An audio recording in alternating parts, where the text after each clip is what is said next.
Welcome to A Scrap Life, a podcast solely focused on the hustlers, grinders, operators, and business owners who live and breathe the scrap metal industry every day. We are the original recyclers. No suits required, just guts and hard work. Here is your host, Brett Eckhart. All right, here we go. Another episode of A Scrap Life. I got my buddy Tom Parker here down in Fort Worth, Texas. All American Tire Recyclers. I know you guys are probably thinking, hey man, I thought this was a scrap metal recycling fucking podcast. But you know what, man? I think most everybody in the scrap industry deals with tires at one point or another. And I don't care if you're an auto salvage or in the scrap side, you're fighting a tire battle. So I started looking into how I could get into the tire recycling business over here in Idaho. I made a post on LinkedIn and I said, hey, I'm thinking about building a tire processing facility. Anybody have any, thoughts, ideas? And Tom reached out to me. So we hit it off. He said, man, come check it out. Come see what I got. And started shooting the shit. And I think we kind of became fast friends in the fact that we both saw eye to eye on a lot of stuff. So Tom, thanks for taking the time out, man. And welcome to the podcast. Good deal. I'm excited. I think there's a lot going on in the recycling business. And I know you primarily deal with steel, and a lot of stuff's changing. So with the technology of these recycling machines and the ability to remove all this tire wire, I think the industries at some point, if not sooner than later, are going to be one. You know, if you're in the scrap business and you guys are already receiving tires in and you have the opportunity to remove the steel out, I think as business owners, we're always looking for another opportunity. So I think, what got me into the tire business. So ultimately I was, we had a landfill kind of outside the city of Boise, Mountain Home, that was receiving tires for a long time. And the tip fees were pretty reasonable out there. And we were, sending tires out there. And everybody in the general area was sending tires out there. And it was a privately owned landfill. And they kept raising the price. And then I think the landfill sold, and it got sold to a new group of individuals. And then one day we went to take a load of tires out there, and they were like, yeah, it was like $400 a ton to tip tires. And I was like, and I had a full end dump of them, and I was like, $400 a ton? They're like, yeah, that's gonna be like $4,500, fucking $4,000. And I was like, and like my dispatch guy called me and goes, hey, they want like fucking $5,000 to offload that end of tires. And I was like, you gotta be kidding me, man. And he's like, no. And so I was like, I was already committed at that point. I didn't really have a place for him. I'm like, all right. So I'm like, dump it. It is what it is. So then I'm like, okay, I'm going to figure out a new plan, how to deal with these tires. And so I start stockpiling them. And then, a year goes by, and, because we buy a lot of scrap, like trucks and whatever else. And they end up with like, semi tires and some tractor tires and some passenger car tires. You just kind of inherently end up with them. And then I just had no place to go with them. And I was like trying to figure out different options, where to take them, how to do this, how to do that. And I was contemplating like, what were my options? And I was like, started making a business plan with these couple guys I knew, super smart guys. And we were kind of going to put a business together. And then we just kind of decided to hold off. And finally, one day I met Craig Hunter, and I was like, dude, and who came from the compost business. And I was like, hey man, I got an idea. I've been kind of, smoking on for a while. Like I just smoke on these ideas before the fire really starts. And then I'm like, oh, okay, let's go. And so that's how I got in the tire business. I got tired of trying to figure out how to do it. I'm like, I'm just going to do it myself. So that's how I got into it. Why don't you give me a little background about how you got into the tire business, Tom? not by choice by any means, but you know, at that time, my wife's a nurse and I was doing some medical sales. What and, year? Man, this was 2015. Okay.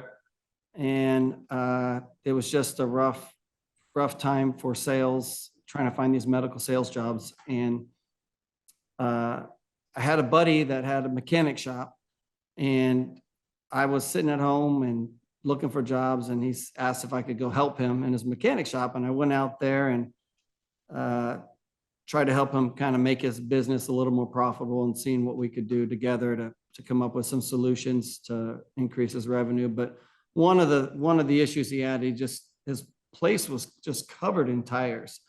And it's kind of crazy how this started, because it was one of those things you hear people talk about. You're like, well, if there's a need, and that's kind of how it started. I didn't go there thinking about tires or anything along those lines, but I did know when I went in there that he had tires everywhere. It looked like shit. And you're not going to have a successful business if you have customers coming in looking at your mess, right? So Yeah. something as simple as that, of like, let's get this place cleaned up, is kind of how it started.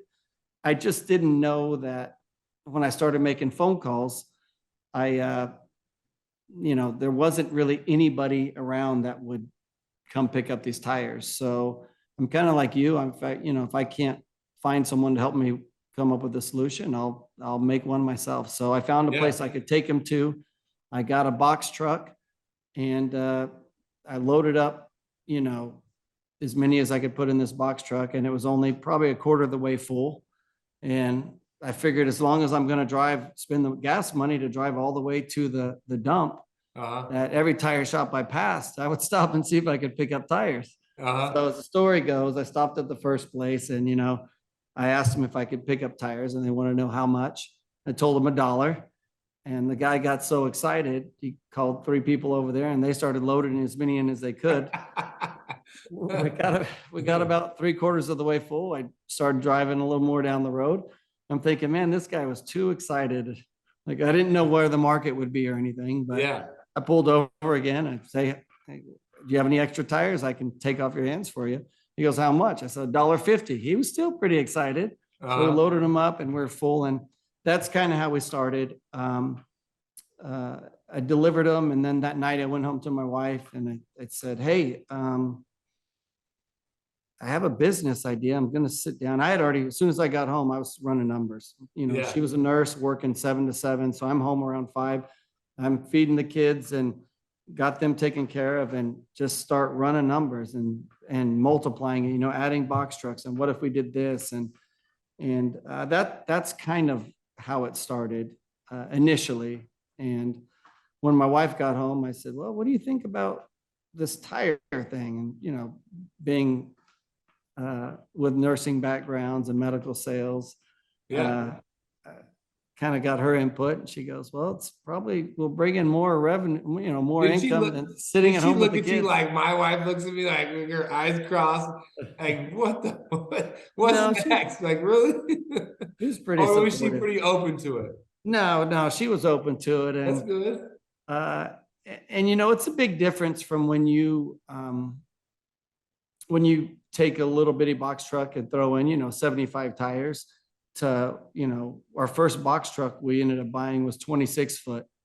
And that's kind of where we started. I mean, we jumped right in. She's like, let's do it. Pulled money out of the 401k to put a down payment, came up with a business name, and off we went, man. When you start loading 400 tires from 75 tires, like week 1, I was ready to throw in the towel. But you're committed. You teach your kids, hey, you're going to start softball season or basketball, and we don't stop halfway through. That's not how it works, man. Once you commit to the team, you're going to commit. And mine was my family, so I was committed to seeing this through. But my driving force was just them, and kind of like, I'll just do this until I find something else, right? Kind of thing. And that's usually how you start in like one of these industries, like scrap or tires or whatever. It's like, well, this is like a good, stopgap. Like, oh, this kind of help, I'll get this going, and it'll be and then I'll go on and do something. And like, once it gets in your blood, man, you're like, and you get like the taste of I don't know, it's especially on your end, like that's a straight up entrepreneurial like spirit to like just start from scratch and be like, fuck it, like I'm going and I'm gonna go hard Yeah, and and when not you quit, right? well, yeah, once you have the truck and you have that initial investment, we had to make the payment. I couldn't quit, and then now I'm not bringing any money in, and I have a truck payment kind of thing. Uh-huh. So that never really was an option, nor has it ever been. But when you work for the man your whole life and you have the benefits and that kind of comfort, there's something to be said about that. But once you get a taste of kind of controlling your own destiny and the effort that you put in, you see the rewards coming out of it. Yeah. It's, you get a taste. It's like get a little taste of that blood, Uh-huh. and you're hooked, right? There's a lot of rough times, but the good ones feel so good that's Yeah. for me personally, that's what drives me. I don't look back. I mean, the bad times are the learning lessons. The good times are what we got to remember to keep pushing us forward. And that's kind of what works for me. But And part of it, man, too, is I want my kids to see like all the options, right? Like, I think in school they're gonna teach you, what the basics and kind of, I think we have still have a pretty good public school system over here in Idaho. I feel pretty confident about it. Maybe some other states that don't love it. I mean, my kids go to public school. My wife's a public school teacher. So maybe that's why like I have a little more faith in it because I'm like a little closer to it than some. But what the school's not teaching these kids, in my opinion, the parents need to be fucking picking up the slack and teaching them how to do things, right? Teaching them how to fend for themselves, teaching them how, what the opportunities are that are out there if you just pick something that you can, kind of get behind and put some time, effort, energy into it and create your own destiny. So one of my biggest driving forces is my kids seeing me like do stuff, right? And like take some risk and work my ass off and put the hours in. And I think it sounds like from your standpoint, like there's a lot of similarities there with you and your family and your kids, right? yeah, and my wife is from North Dakota and she grew up on an Indian reservation. She's Native American. And I grew up in San Antonio, Texas with a single parent mom. So we were not a lot of money. I played football, I played sports. On the reservation, there's really not a whole lot going on there at all. So I don't, Yeah. outside of, I think in my wife's family, she was the only one to graduate college. But just two different cultures that we both grew up in, but we both had to earn our way. Nothing was given to us. And so when it came down to this business ownership aspect,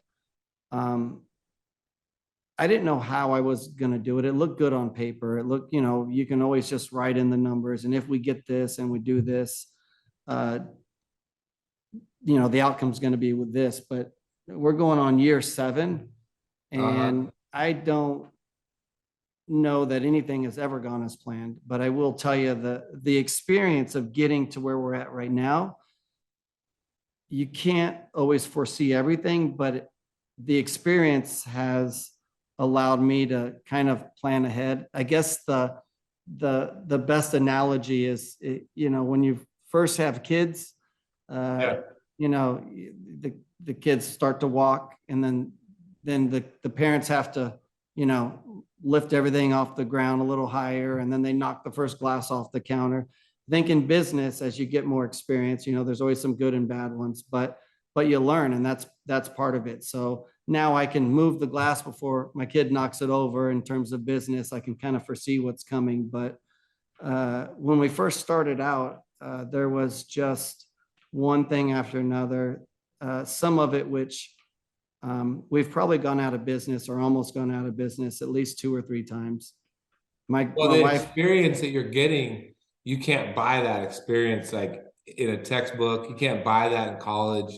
You can't buy that, and then the experience in the rearview mirror taught you how to deal with the one in the front windshield that's coming. So you have that I heard this saying, like you've up to this point, you've survived 100% of all your bad, worst days, right?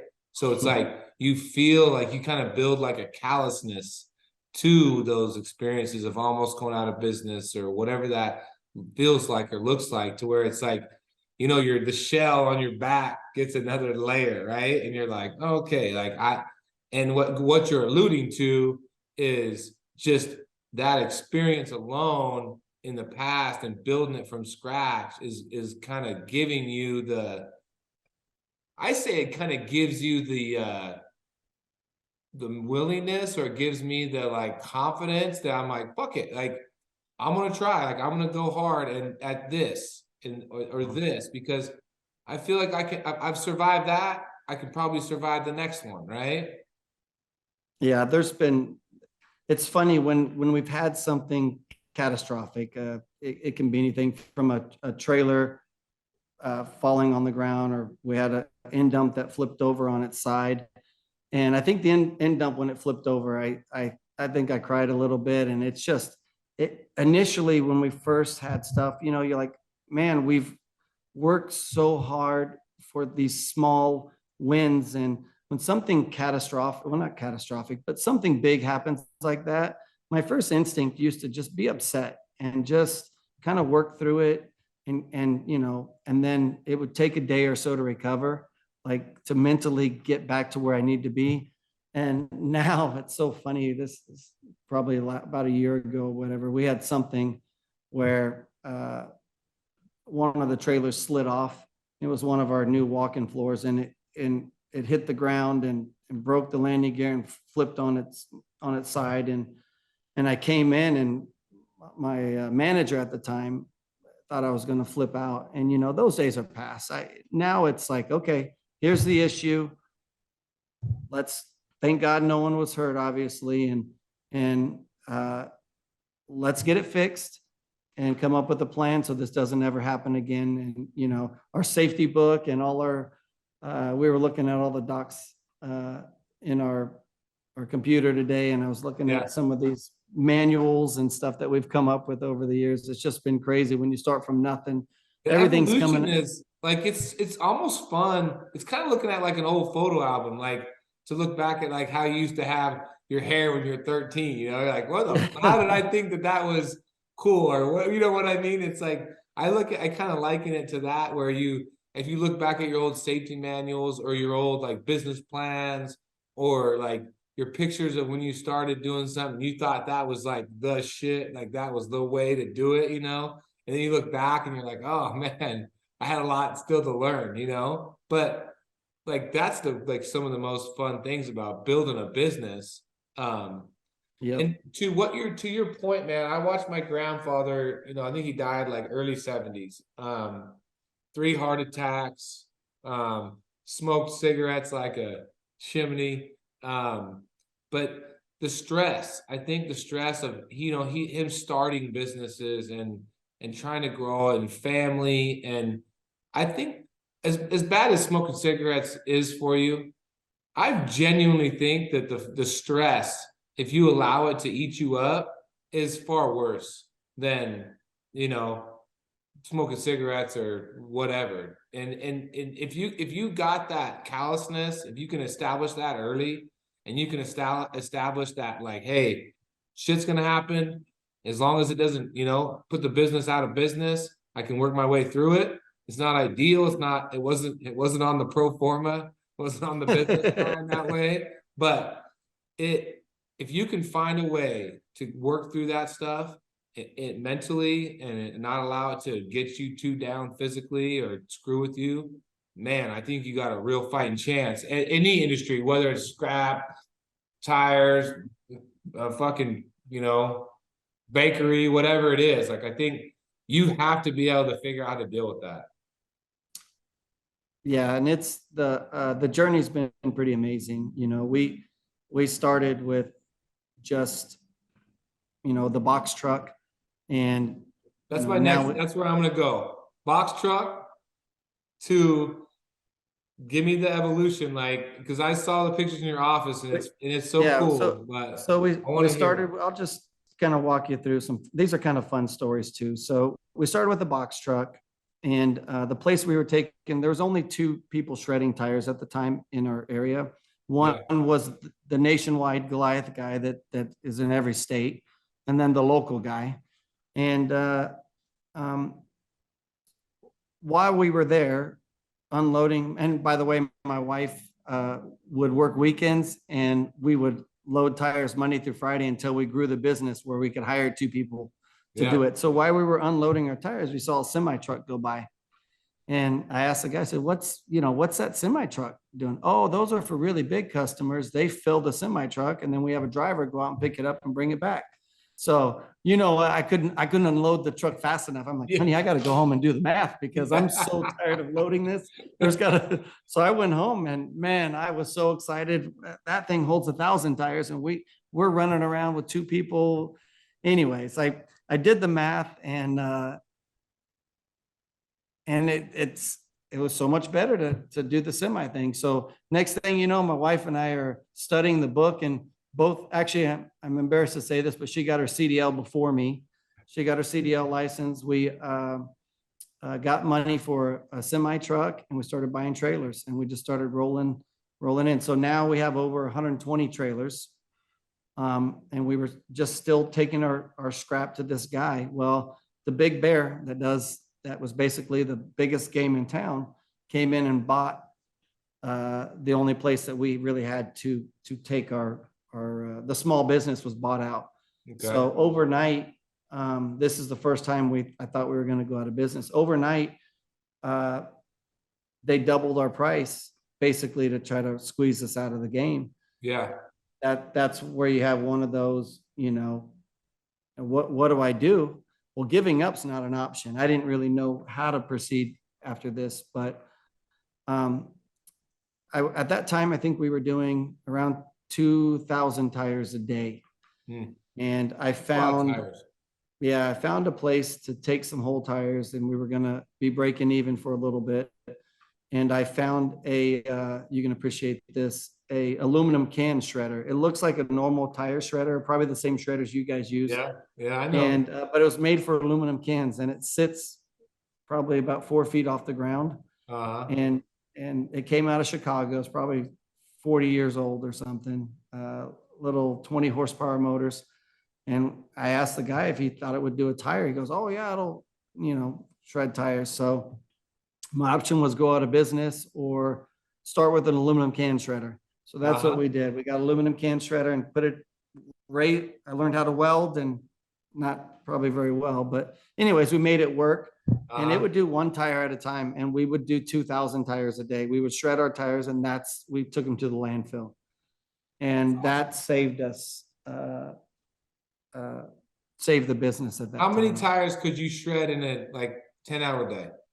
Passenger tires.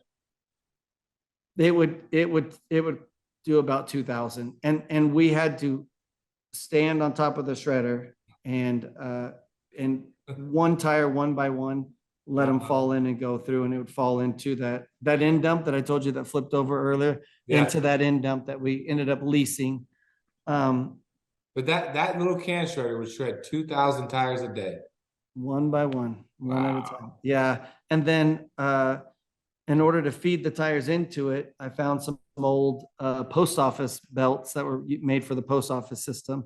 And we were able to rig those up and make it work. It's just one of those things, perseverance. And that was our first shredder that kept us alive. So, in hindsight, I guess that was a blessing, because today I probably would still be taking my tire shred or my whole tires. Yeah. And because of the Big Bear trying to squeeze out competition, they created another bear. Right now I'm out here. I'm the only game in town outside of this other guy. So it kind of blew up because they had a monopoly on the market. So they started increasing the prices, and it just created opportunity for me to make, a decent profit and continue to grow. So I had somebody ask me a while back, they said, and this was at the Scrap Expo in Louisville. And I was doing a talk on stage, and this guy stood up and they took questions from the audience, and he said, basically the question was, how will, small businesses, how are they going to stay competitive? And, the industry is consolidating, in the scrap industry, the bigger getting bigger, they're buying out 10, 20 yards at a time. How does the little guy stay competitive? And I heard George Adams say it on his speech, at the ISRI conference in March, but he's like, there will always be room for the little guy because he's more nimble. He can move quicker. He doesn't require as much food to eat, and he'll be able to weather the storm if he runs a decent business. But he's like, if you ever think that there's just going to be so much consolidation that they're just going to put all these little guys out of business, he's like, there will be a few that, that obviously just attrition, right? But in my opinion, I'm like, I believe it wholeheartedly. The small business operator that can stay nimble and work through some of these pain points, that are going to happen in the consolidation, you will move. Your ability to move quick and your ability to like make a decision and be like, boom, that's the direction we're going right now.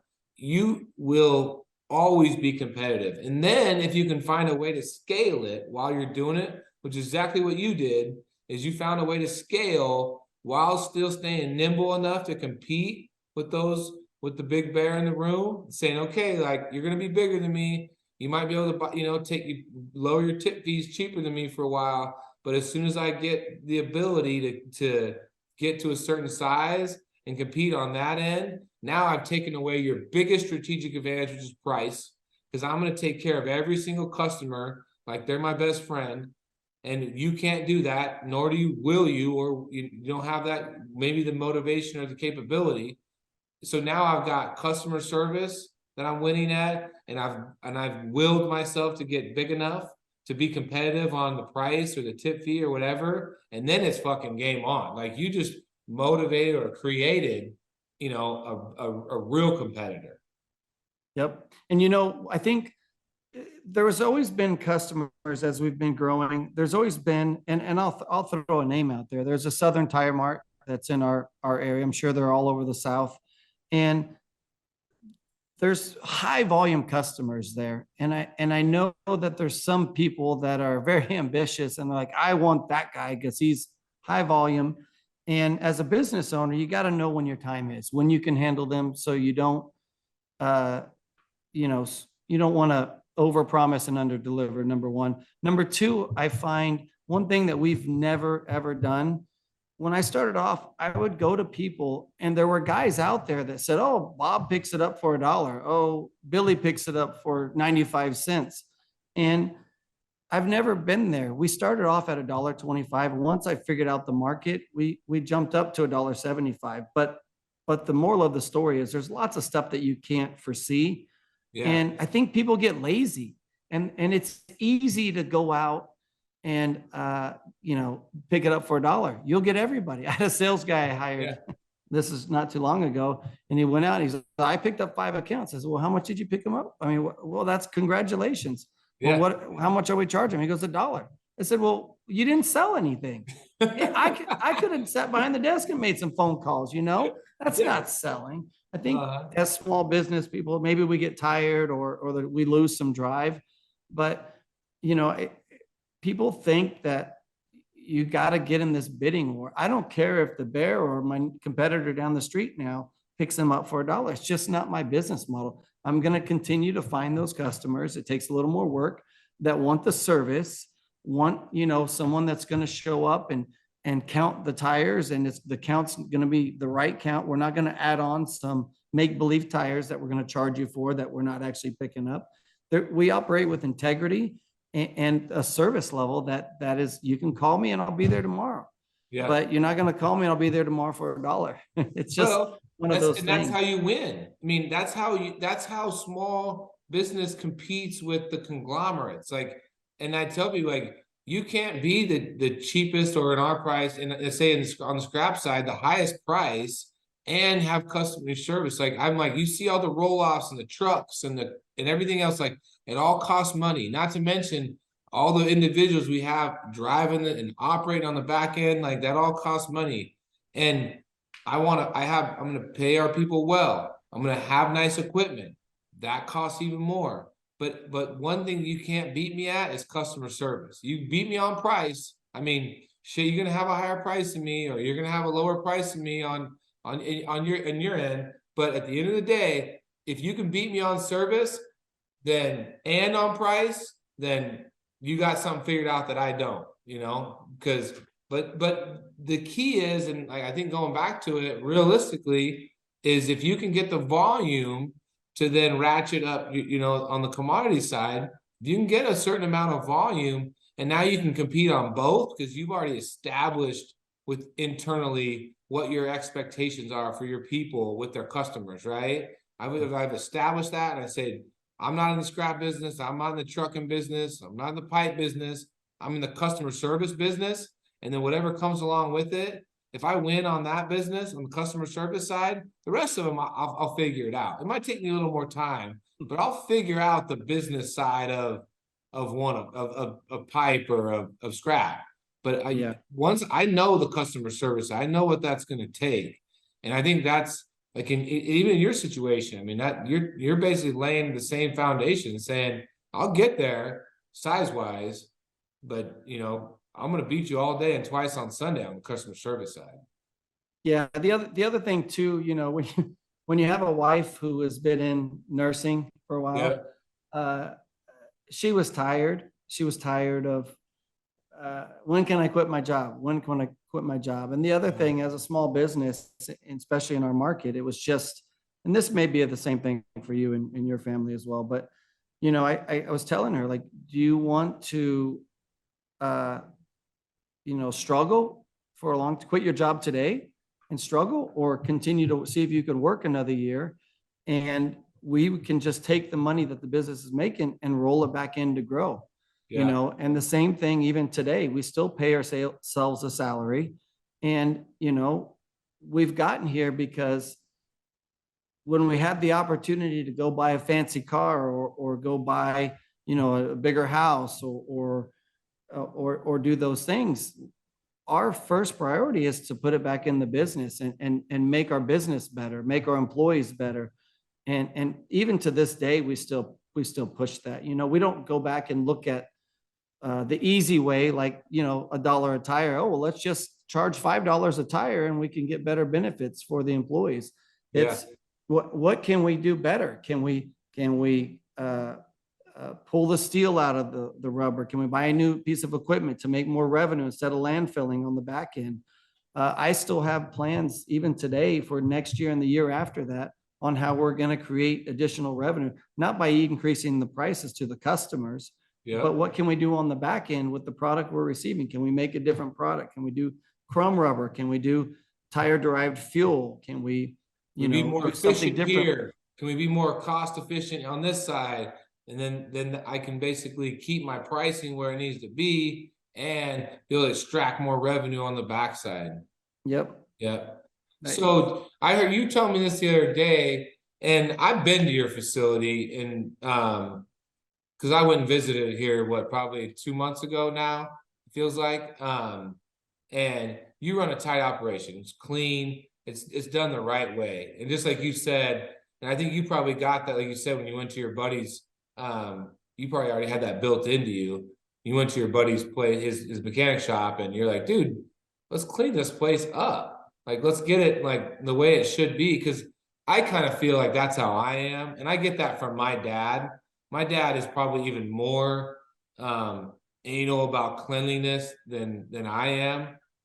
He's always like, shit needs to be right.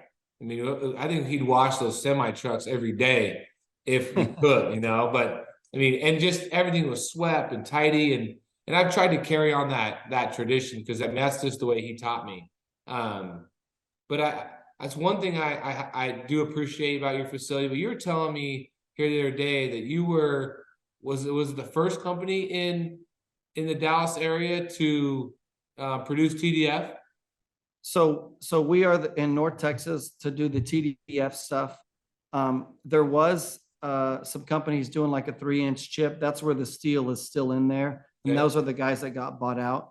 We Yeah. are the first company to do the 1-inch minus chip. In other words, the next level is taking the wire out and actually selling the wire and then making a wire-free product. So yeah, Nice. we were one of the first ones to do that. And which is crazy because there's a $1 billion company in our backyard. Yeah. And January 30th, we have our new equipment coming in. And we will be making Chrome rubber. And Nice. we're going to be one of the first, leading the way. Mr. Small Business over here leading the way. It's just, my goal is to make this company the best that it can be for our customers and my employees as well. And that's what's important to me. And back to keeping the shop clean. Like, I take a lot of pride in this. This has been the hardest thing I've ever done in my life, is build this company. And I take a lot of pride in it. And that's probably your dad too, with his company and why he washed the trucks and stuff. And, I want my employees to have as much pride as I do. It's Yeah. always going to be a tough job, right? My dad said, 100%. they call it work for a reason. If it wasn't work, they'd call it vacation, right? So, Yeah. it's always going to be work here, but take some pride. If you got to be here, do your best. And I'm going to do my best as an owner to make sure that I provide the best for you as much as I can. As we continue to grow, things are going to continue to get better, but it takes all of us working together. So If you're gonna be a street sweeper, be the best goddamn street sweeper out there, right? If you're gonna be the guy feeding the tires, be the best. I mean, just be the best. I was showing my son. I took him to school this morning, and my youngest boy, and I said, "Hey, I saw this video, and I thought of you." And it basically was like, and it was said the great players never get tired, right? Like, I don't have to have a conversation with you about energy. Like, I can work on skills with you. Like, and it was that Gino, was it, or the guy that's the basketball coach for UConn, right? Who's won all these national championships. And he's like, there's a reason why you're here, because you're supposed to be great, right? So, and I played my son, I'm the coach, and he's our best player, and I played him every freaking minute of the game. And only time I pulled him out was when he fouled out in the first game. I'm like, dude, you got to come out. He's like, I'm like, dude, you fouled out. I have no choice, right? But I'm like, but he never stopped, right? I'm like, I don't ever have to have the conversation of energy, right? And I feel like as a business owner, it's your job to be that guy, right? Like, I don't need it. If you want to run a real business, you want to be good at it, and you want to build it, and you want to grow, and I shouldn't have to have a conversation with you about energy to get to do, right? You should just be like so bought in and so like ready to go, that it's not, the energy isn't that. It's like, okay, but now we can have a conversation of how can we tweak this, or how can we do this? Like, the skill side always is getting better, right? And it's the same thing when I was telling him this morning. I was like, even Michael Jordan, Kobe Bryant, like, those guys still showed up 3 hours before practice, not because they weren't great, because they were working on their skills. The energy is always there. It's just, I'm trying to sharpen the knife every day. I want to be the sharpest it can possibly be, but it's still a goddamn knife. And the sharper I get it, the easier it cuts stuff. And it's the same concept. And I think, and you epitomize that is, hey, the energy's there, like, but I'm going to build it, and I expect you to have energy too. Maybe you ain't going to have the same as me, but I still expect you to bring it every day. Bring what you got, be the best you can be. And absolutely, that's probably what attracted me, it was one thing for you to reach out, and I want to touch on that here in a minute. But like, one reason that I had a ton of respect for you is you told me your story and how it started and what happened and kind of how you got to where you got. And just a guy that knows what it takes to do all that, it's easy to walk into a facility and you have some equipment and you got a nice facility and an office building, whatever, and be like, oh, it must be nice, And then for anybody that's ever had to build that from scratch, to sit back and be like, I know what it took to get from A to Z, and it's a ton of work. Like, I know, that's kind of what drew me in and said, yeah, I got to get this guy on here. He's a true like scrappy ass individual who's in it. Like so I just knew, man. But I want to touch on one more thing, and I'll let you go, but it's super important to me, and I've kind of been preaching it for a while. Is I put a post on LinkedIn and said, "Hey, I want to build a tire recycling facility in the state of Idaho," and a couple people had, oh, that's great, or keep going or whatever. But you reached out to me, and you didn't know me from Adam. We never talked, we Yeah. never exchanged, messages, and you reached out to me like cold and said, "Hey, I've seen your stuff on LinkedIn." I mean, this is kind of a synopsis, and come out to Idaho, and we kind of talked briefly on the phone, or take your ass out to Texas from Idaho and come see what we're doing. I'll show you anything you want to know. And that resonates with me because I've had a pretty open door policy on the scrap side. People who hit me up from all walks and say, "Man, explain this to me, or explain that to me." So when you did that for me, I was like, all right, done. So I got with Craig, and we booked our tickets and flew out to Texas. But what makes you so? I mean, is it a level of confidence, or what makes you such an open book? Because I know what it is. I know what it is. My answer is, but what's it for you? So I would look up your stuff on LinkedIn. I'd see some of your posts, and I remember making a comment before any of this, before I reached out to you, but and I told my wife, this guy Brett, like, I don't, he says what he wants, and so I can appreciate that about you, and I've kind of admired that, and I kind of looked up to you. So I don't want this to sound kind of creepy or weird, but I'm like, No. hey, this guy runs a business. I didn't know how big it was, scrap business, and he says what he wants, and he's very confident, and he cares about his family, and he sounds like he works his ass off. And so when I saw your the post, I was just thinking to myself, and again, I don't know how the scrap business is, and I don't want to badmouth anybody in any industry, but in the tire world, there's a lot of shady people that don't want to work for stuff and will take advantage and just work you over. And it was such a rough road, as I'm sure it's with any small business. And we have been really, really blessed. And again, we've worked our asses off. But one thing that resonated with me is that your dad, I guess he sold half of his business. Mm-hmm.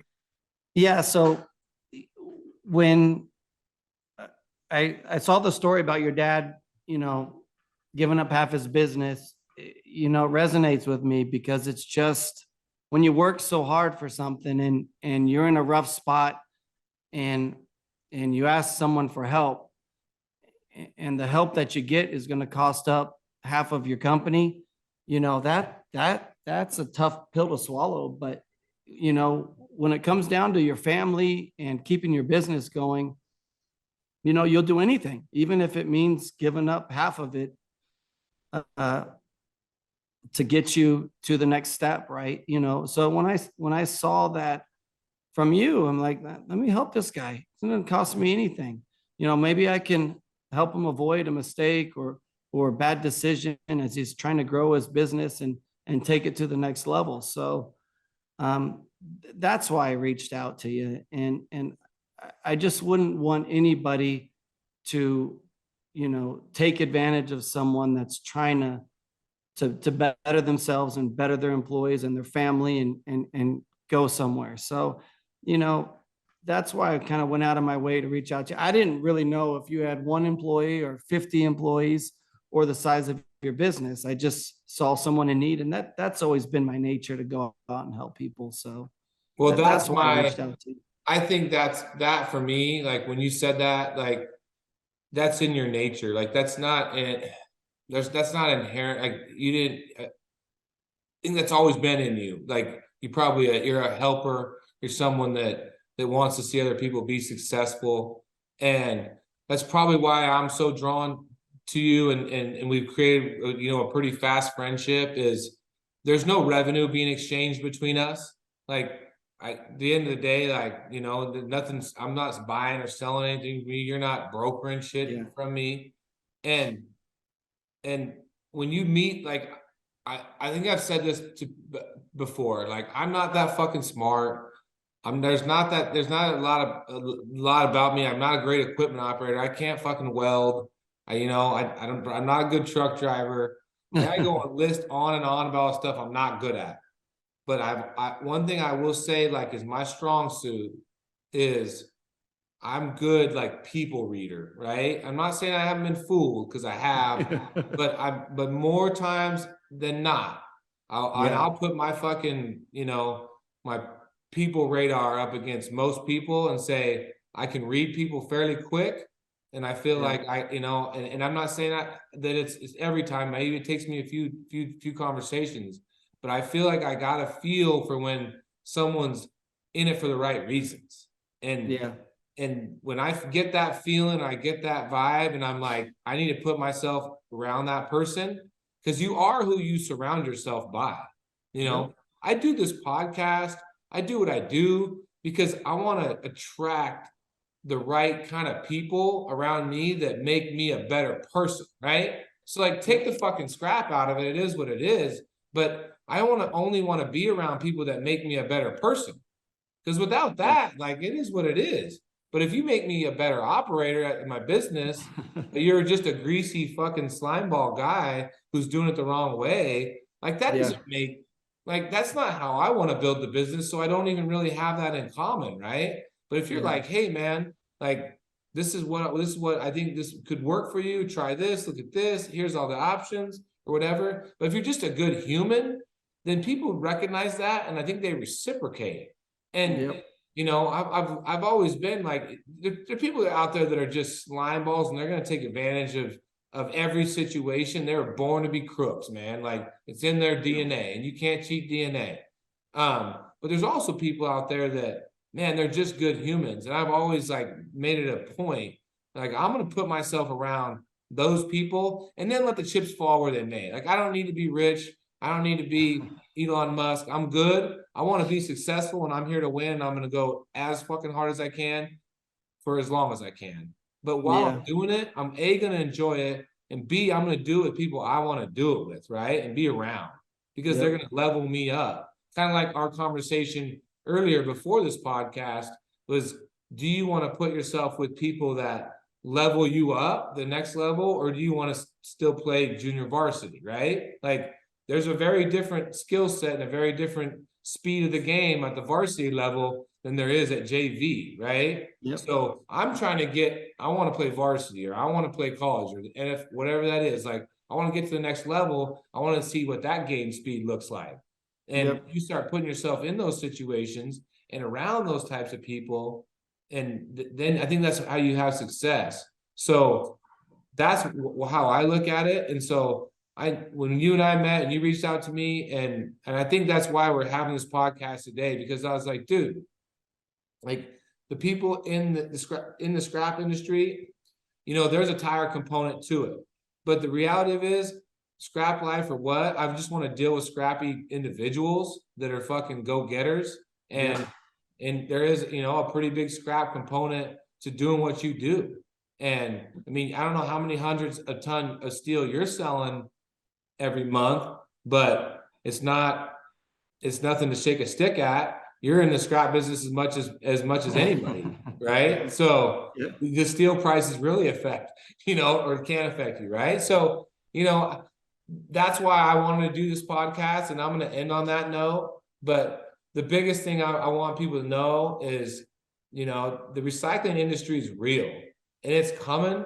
And whether it's fucking tires or scrap, or, you know, fiber, paper, you inverters, bolts, soil, like, dude, it's real. And there's people out there that are building real businesses on the back of just hustle and hard work. And you're one of those, man. And so my hat's off to you, and please do not ever discount how big of a role and I know you don't, but I know this because watching my parents, how big of a role the wife can play in building a business. I watched my mom give her blood, sweat, tears, 6-7 days a week for 30 years and 40 years in that business. And I have no doubt, I met your wife. I know the relationship there, and you talk so highly of her. Like, she's as big a part of that business as you, man. Yeah, we're a team. Yeah. Absolutely. I told her, you want to be on this podcast with me? She goes, hell no. So that's exactly what my mom would say. She's like, nope, I'm good. I had to get her, I did my first podcast with my parents, right? I got a couple of bottles of wine and I had to like loosen it up a little bit. And I was like, all right, now you're good. And she still is like, you get one chance only, and it's a wrap, right? But anyways, Tom, I just want to say thanks, man. I got a tremendous amount of respect for you, for your wife, the business you've built. And if anybody has any questions or wants to reach out to Tom, please do. I'm going to post his information up on how to get a hold of him. And if you're in that Dallas-Fort Worth area, you're looking for somebody that runs a quality shop and can handle your tires, that's the guy. So thanks for listening. Brett. Take care, man. Appreciate it.